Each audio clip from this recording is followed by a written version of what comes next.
Joe Leigh here for Seconds Out with Hall of Fame promoter, as Danny always says, Frank Warren. Frank, first prospect show that you've put on. Fantastic night of action, of course, headlined by Louis Lynn and Amin Jahanzeb. I'm glad you enjoyed it. I certainly did, and I think the fans did. They were. It was an excellent top of the bill, and a lot of the guys on there, you know, as we call our young prospects, showed what they were all about, and some had some really good wins. Can we expect to see these prospect shows a lot in the coming months? Yeah, it's going to be a regular thing for us. We'll be announcing a couple more dates in the next few days, and we've done brilliantly. How did you score that main event? It was an extremely close fight, and obviously a head cut for Louis Lynn towards the end, obviously. It was. I can see a case for people scoring the fight either way because it depends what style of fighter you like. But there weren't a lot in it. They weren't on it, but I thought Louis done enough to win. And Mark Chamberlain obviously fighting tonight as well. By the way, you know, it's a terrible cut. If it weren't for the cut, it'd be interesting to see how it would have developed. But it was fantastic atmosphere and fought at a tremendous pace. Done extremely well. Just a shame we don't have Sonny here tomorrow. Obviously, bigger crowd, bigger event. Yeah, well, look, today's not about this man done well. This man done extremely well, and we've sorted something out.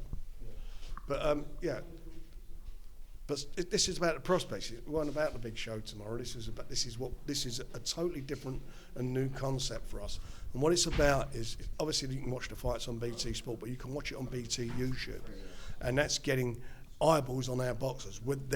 These youngsters are being seen by a big audience, and it'd be interesting to see what the numbers are. So that's going to be, and I think hopefully people are cotton on to this, and they'll look at these youngsters and they'll, hopefully hook up to a couple of them and think to myself, I want to follow their journey, want to be part of their careers moving forward. I do agree with that. Just very, very quickly on Sonny, do you know when he's going to be out then? And is it going to be against Jason? Well, the problem with the injury that he's got, he turned his ankle and it's quite swollen. It's not like if you injure your hand or something, at least you can do your road work, you can get on a bike, you can do all sorts of things. You can't do nothing with if your ankle's like that. There's nothing you can do. So it's going to be a healing process. And I'm hearing from, I think it was from a doctor or a physio, that I was told that his doctor or the guy he went to see said it could be up to 10 weeks before he can even do anything. So if he's out that long, it'd be struggle to get him out this year. So we'll see what happens. Two more questions then. First one, Lyndon Arthur, Anthony Yarde, is that fight going to happen? Yeah, they're both contracted to fight each other. It's going to happen 100% unless one of them retires. It's just not going to be October the 9th, I don't believe. That I don't know yet. It's not looking like it because Lyndon doesn't want to fight in Birmingham. Okay. Lyndon doesn't want to fight in Birmingham. Okay. So we can still expect to see it, just maybe 2022 instead? Well, at the moment, the Boxing Board and Control have a complaint from me regarding his the contractual situation, the fact he signed a contract for the fight, and they will hear that in due course. They've written to him, and hopefully we'll resolve that without going to the board. We'll see where we go with it. But I have a contract, and that contract will be delivered one way or another. And last question, obviously Wilder Fury 3 has been announced to be on BT Sport this week. Just kind of looking at this trilogy fight, a lot of people now are counting Deontay Wilder back in. They're seeing the video of him shadow boxing in the sea, and a lot of people don't think Tyson Fury can stop him again. What's your kind of outlook on the fight? And do you think Wilder has more of a chance, being that he looks to be more hungry this time around? Well, listen, he's going to have to be hungry. I mean, if he doesn't beat Tyson, then he's at that level, it's all over for him.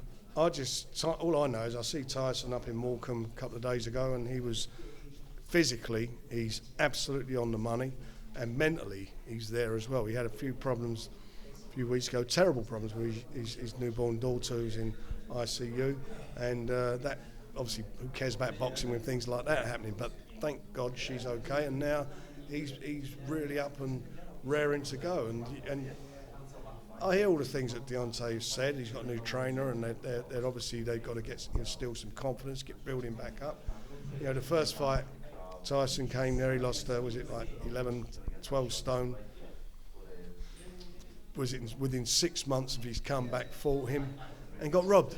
Got off the floor twice. Second fight, destroyed him. So do I think? What do I think Deontay's going to do? He can only do one thing. He's got to come and try and put it on Tyson, because he ain't going to outbox him. I don't think he's got a better chin than Tyson, as Tyson's proved. He took his shots, he couldn't take Tyson's. I think Tyson's got, is in every department, but you can never write off a big puncher. And then Dillian Whyte, the back and forth between them two, is that fight very likely? Let's find out on October the 10th, because October the 9th is all that matters at the moment.